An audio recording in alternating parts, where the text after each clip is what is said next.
Ang cravings ko ngayon guys, sinabawang isda, matambaka pala ang gagamitin nating isda guys. Isa yan sa masarap sa bawan. Yung dahon ng alugbati guys, ibabad natin sa asin na may tubig sa loob ng 10 minuto para matanggal talaga ang buhangin na kumakapit sa dahon guys. Para malinis talaga yung kinakain natin guys. Tapos sibuyas, dahon ng sibuyas, isa't kalahating litrong tubig. Pangpalasa, asin, bitchin, kaunting patis, kaunting paminta. Tapos ilagay na natin yung mga lamas na nahiwa natin kanina. Pag kumulo na guys, ilagay na natin yung isdang matambaka tapos green na sili. Pakukuluan lang natin sa loob ng 5 minuto. Tapos hugasan muna natin yung dahon ng alugbati dahil binabad natin sa tubig na may asin. Banlawan natin ng maigi guys ha. Maraming salamat nga pala sa ating mga followers sa palagi nyong panonood. Ingat po kayo palagi dyan kung saang lugar man kayo. Pagkalipas ng 5 minuto, tikman natin. Nako, kampiyon ang lasa guys. Maninamnam. Ilagay na natin yung okra. Pakukuluan lang natin sa loob ng 3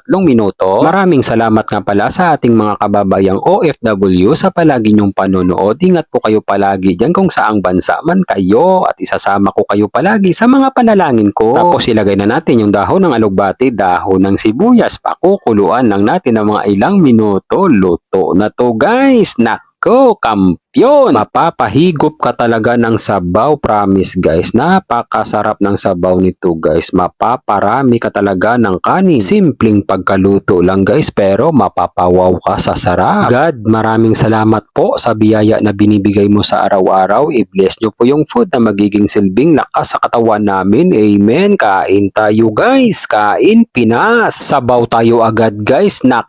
Napakalinamnam naman talaga ng sabaw guys. Kapit na kapit yung lasa ng dahon ng alugbati. First bite, dahon ng alugbati para sa inyong lahat yan guys. Nako, napakatindi ng sarap guys. Malinamnam talaga yung dahon ng alugbati guys, no? Dahon ng alugbati guys, isa yan sa mga paborito kong dahon. Alugbati ulit guys. Patungan natin ng laman ng isdang matambaka sa itaas. Nako, dakutin natin ang mga kamay, salpak sa bunganga. Nako, napakasarap naman talaga. Ito yung ulam guys na hindi nakakasawa kahit araw-arawin mo pa, kahit yung alaga kung pusa hindi siya nagsasawa. Tapos sipsipin pa natin yung mata ng matambaka. Nako, napakalasa naman talaga guys. Tapos sundutan natin ng okra. Nako, nanunuot na yung lasa ng isda sa mismong okra guys. Bibigyan ko na kayo ng pamalakasan guys. Perfect bite pang commercial. Alugbati, lagyan natin ng laman ng matambaka tapos green na sili pa sa itaas guys. Dakutin natin ang mga kamay, salpak sa bunganga. Nako, kayo naman ang sumigaw ng masarap. Kung mapadaan man sa iyo to, wala nang plano-plano, magluto ka na rin nito.